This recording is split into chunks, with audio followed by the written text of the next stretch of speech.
Welcome to another episode of Finance Friday. I'm very glad to have you here. As per usual, I'm your host, Coach Susan. Now, in today's episode, I want to give you a very simple and quick guide on how you can design and curate and come up with your own personal financial plan in 2023.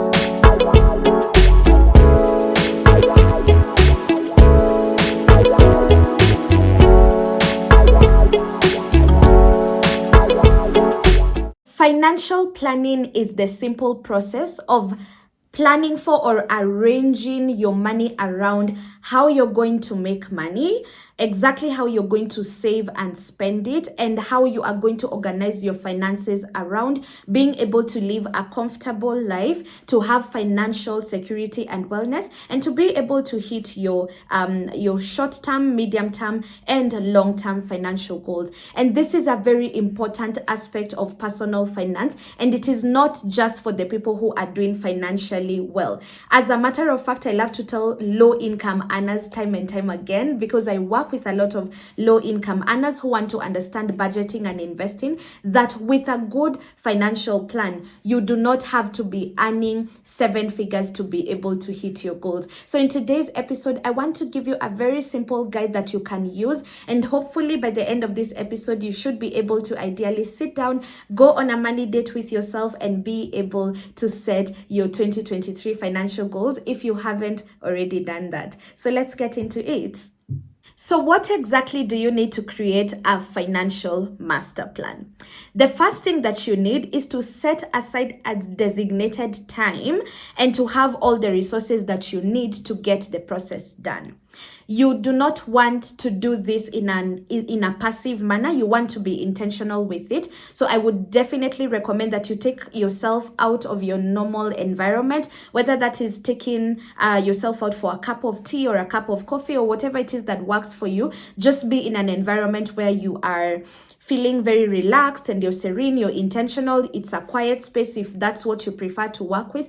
Make it a serious date with yourself. What resources do you need? The first thing that you definitely need is a place where you will note down the intentions that you've set for yourself, whether that is a notebook or a laptop. Just ensure that you are not just taking mental notes, you are actually writing it down. It's a plan, it must be written down, okay? The second thing that you need is your statements. You need your bank statements, you need your loan statements, you need your statements from your savings and investments accounts, because that will ideally help you to be able to figure out exactly what you have as you are getting started with the process. And then the other thing is that you definitely need to have like a tool that you can use to do it. So whether you're going to be doing that on a mobile app or an Excel sheet, I always recommend using Excel. I'm such an Excel babe, but even a notebook. But then what we're saying is that now you need to structure it in the way that I'm going to guide you in the following steps, okay? So the second thing, after you've already set a good environment, you have the resources that are needed, you need to clearly define your financial goals.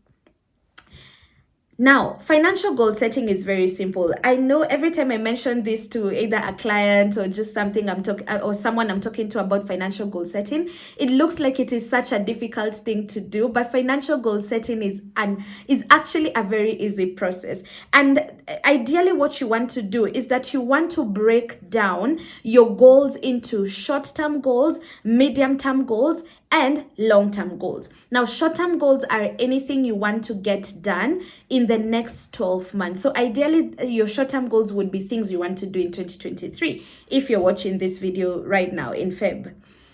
The medium-term goals are goals that you want to achieve within the next 2 to 5 years. And then your long-term goals are anything you want to do in 5+ years. So that could be 5 to 10 years from now. Now, what exactly should you be answering? Like, for you to find out what your financial goals are, the best way you can go about it is to ask yourself this question: what do I need to do with my money in the next 12 months?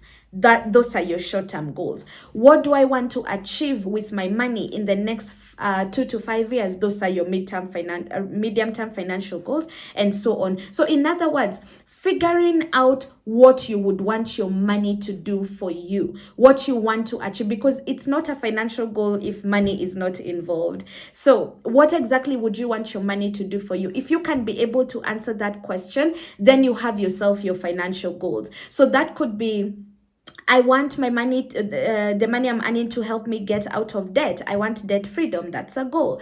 I would like to travel and get a Euro trip. That is a goal.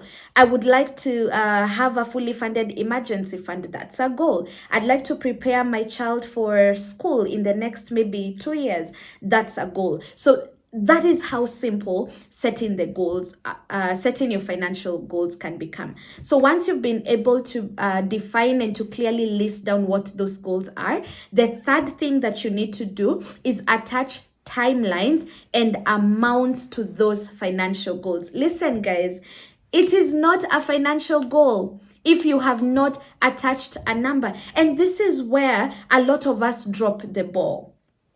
I totally get the intention and I get the drive and the motivation we start the year with. I'm gonna do A, B, C, D. But a lot of us fail when we don't ask ourselves exactly how much will this goal cost me. So don't just say that I would want to pay off debt. Put a number to it and be like, I want to clear 100K off my debt in 2023. That's now a fully done financial goal. Okay, so it's not a financial goal if there's no amount to it. If you would like to build an emergency fund, how much?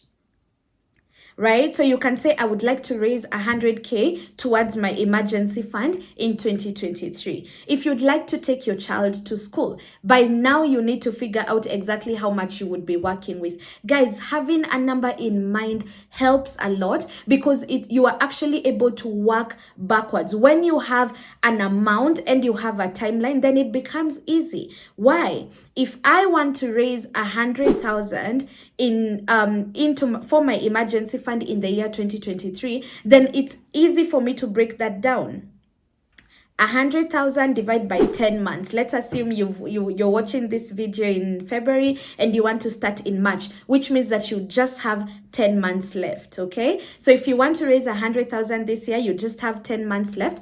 100,000 divided by 10 months, then you need to see how you can put 10,000 in that emergency fund every month. Are you seeing how financial planning is realistic? It's not wishful thinking. You must attach amounts and timelines. Once you do that, then you will be able to actually hit some of your financial goals and you have an actual ironclad plan.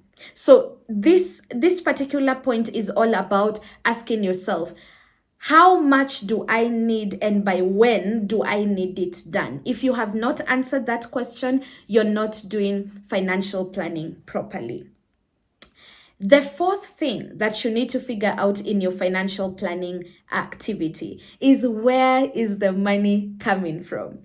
You cannot do a financial plan and just leave it at, I need 10,000 every month. You need to narrow down further and you've already you've already listed the goals, you've clarified them, you have the amount, you have the timeline set. Now you need to figure out exactly where the money is coming from. And this is where income management and budgeting comes in, because you need to figure out, now I earn X amount of money. Given my bills and my expenses, am I able to raise this X amount of money towards these 5 goals that I've set for myself this year? And this is why it gets really tough and difficult, because just like many others, even I have gone through that. When you have super ambitious goals, but then when you break it down like this, you realize that your salary cannot facilitate that level of lifestyle that you anticipated for this year or maybe the next 5 years. But that doesn't mean that this goal setting process is actually unrealistic.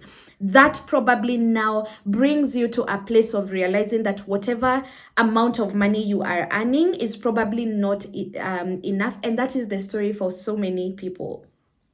So you're not alone if you do that and you figure out that you know what, my paycheck cannot meet these goals. So now you have to start managing your income and figuring out how you can make it happen. So you can make it happen in either two ways, and we've talked about that on this platform before. When you have a deficit, there's only two things you can do about it. You can either cut your costs and free up that money to be able to direct towards those goals, and that is the most immediate thing that you can do.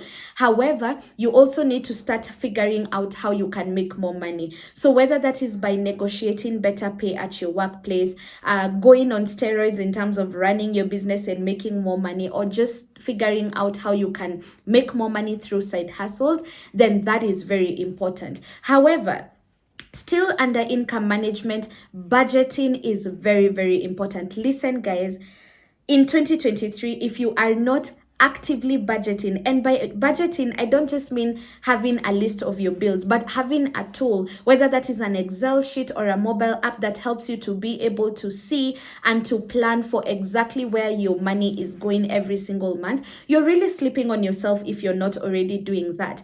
If you don't have a tool, I have one for you. I'm gonna link it down in the description box below. For 700 shillings only, I have a done for you budget tracking Excel sheet, and it's curated to be able to help you track your bills, your debts, your savings, your investments, your projects, even a food and shopping list. So click the link that I'm going to put in the description box below if you don't already have a budget tracker. You need to budget in 2023. You cannot do proper financial planning if you do not have a budget, because a budget will help you to be able to see exactly where your money is going. How much am I spending on food, entertainment? How much do I need to dedicate towards school fees, etc.? So it's very, very important that you figure out income management. In other words, how are you managing the money that you are earning? I've said this on this platform before. It's never about how much money you're earning only. It is always going to be about what you do with what you earn. So you need to budget for that, okay? Now, the fifth thing that you need to do is to figure out what needs to be done. Can we recap what we've just talked about? We've said, I need to clearly define my financial goals. So let's assume you've done that. Let's assume you've attached a timeline and the amount. Let's assume you've also kind of like asked yourself, where's the money coming from? Do I need to make more money, or do I need to cut costs? Now you need to literally put measures in place so that you can be able to actually monitor your progress. So what does this look like? This looks like an actual budget and a written plan where 10,000 is actually going to be going towards savings every month, and break it down. 5,000 into my emergency fund, 5,000 into my retirement fund, or 5,000 towards a school fees sinking fund. All right. So now you have to get to the actual doing. So you have to budget, ensure that your budget, if you earn 100,000, break down the 100,000 into your bills, your debt repayments, and that's what the tracker I'm gonna link down below can help you actually be able to do, so that you have measures in place. You know X amount of money will go towards debt. Set a standing order for the same. X amount of money is going to go towards your school fees, your child's school fees fund. Set aside money for that. X amount of money will actually be going towards my emergency fund, or whatever other goals you have in mind for yourself. All right. And how do you put measures in place to ensure that you remain consistent? One, you must make a point to check in with yourself at least on a monthly basis. In fact, like I personally love to check my accounts at least every weekend. I'll check in on my bank. I check my tracker. I use a mobile tracking app also in conjunction with the Excel sheet. So I love to use the Money Manager app. I'm gonna link it down in the description box below as well. And I love to just check the graph. Sometimes I look at the graph and I'm like, Susan, you're going crazy. How much money is this that you just entertained yourself with the whole week? So it helps me to be able to catch myself early enough before the month ends. If you only check in on your finances at the end of the month, I mean, by the time you're checking in on yourself, the damage is done. The damage is done, baby girl. It's done. So if you want to really keep tabs on yourself, normalize checking on your spending and how much money you spent that week, at least once a week. And then if you've already been checking on yourself weekly, then now you can be doing the monthly money date. If you are new to this channel, we do money dates up in here. And if you are an oldie and a goodie and you're not yet doing money dates, what have we been doing here, guys? What have we been doing? You need to start going on your money dates, and they don't need to be expensive. Go get you a 200 bob cup of coffee somewhere, and with your notebook and Excel sheet, and check on yourself every month. I love to tell people money dates saved my finances. I was able to normalize having money conversations. Do you guys know how we are all, some of us are scared of facing our finances? I used to be like that because I used to know I'm just not gonna be happy. I'm scared of what I will find when I review my spending or when I check exactly where my money went, every single coin. So I mean, the more I did my monthly money dates, I've become more comfortable, I've become more confident. I'm literally boss babying out here with my money, just because I have become comfortable to check on myself and my money and not be afraid to face my finances. So we've said, have a weekly check-in, have your monthly money date, and then ensure that once a quarter you now do like the serious deep planning. Check on, how did I do in quarter one? How much money have I actually been able to pay off on this debt? How much money have I been able to contribute into this savings or investments account? So that it just kind of like grounds you, and then you're able to see, okay, for quarter two, I think this is what I need to really focus on. Okay, so what we are saying is that when you've been able to put these measures in place, you're able to start normalizing the process of checking in on your finances. And trust me, guys, that will make you very confident. Okay. The sixth thing that you need to do as you're doing your financial planning, and this is probably the most important thing, is to realize that financial planning is not an event. It is an ongoing process. Have you guys realized the 5 things we've just talked about? Setting aside time, having the resources, being able to clearly define your financial goals, short-term, medium-term, and long-term, attaching a timeline and an amount to every one of those goals, figuring out where the money is coming from, and then finally putting measures in place. That is not like just a one-time event. Have you realized that? So just to crown everything we've just mentioned in terms of like a guide to financial planning, you need to realize that this is a lifestyle. Financial planning, financial literacy, that's a lifestyle. You don't want to just be the person who does financial planning at the beginning of the year. Guys, we already know that doesn't work. Setting New Year resolutions, and by the time it's end of March, it's just another funny story. That's not what we are doing. So I want you guys to start embracing financial literacy as a life skill, the same way you cook,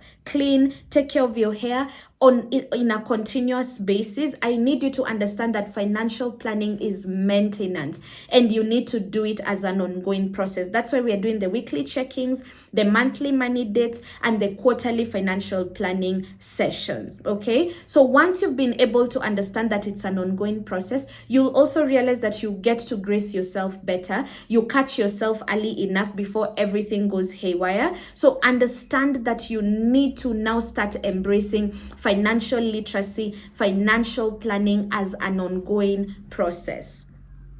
What will that help you with? It takes off the new year pressure. I love to tell people, if you skipped, and this is one of the reasons why I didn't even feel the pressure to do this video in January, because financial planning is not just a thing we do in January or at the beginning of the year. So if you missed January, if you missed Feb, it's almost we are almost going into the last week of February. You're still on track. You can watch this video today, go on a date, maybe over the weekend or whichever time works for you, and do your 2023 financial plan. It's an ongoing process. You're not late, okay? Get it done ASAP, and then do what we just talked about, the entire process, and make sure that you check in on yourself at least once a week, especially on your spending, and then do your monthly money date and the quarterly planning. Now, As I mentioned earlier on, guys, all this is just about how well you understand your money and how well you can budget and plan for your income. I have done a budget for your best life masterclass, and I would really, really, really love to teach you guys in depth and in detail how to do all of these things that we talked about. And I've done that in this masterclass. That's why we called it a budget for your best life. I want to teach you how to budget for your best life and to do financial planning so that you can be able to enjoy your best life. Now, in this 3-hour masterclass, I teach you how to do financial planning for both your short-term, medium-term, and long-term plans. I help you how to budget for your monthly income and your salary, how to plan and budget for debt freedom and all that. I will link down the link in the description box for that masterclass. It's a 3-hour self-paced class.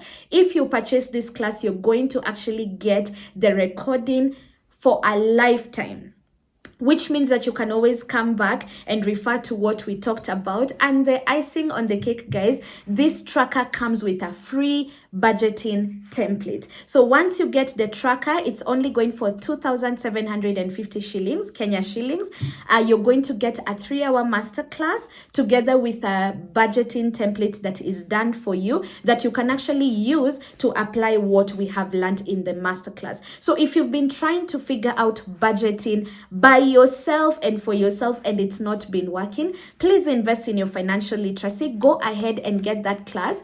Use Go and thank me later. Okay, so I hope this video was helpful. Let me know in the comment section if you found it insightful. If you have any questions, you know what to do. And also remember to like this video, share it with your friends, and subscribe so that you can be notified every time I upload a new video. Thank you so much for watching as usual, guys. I'll catch you in the next one.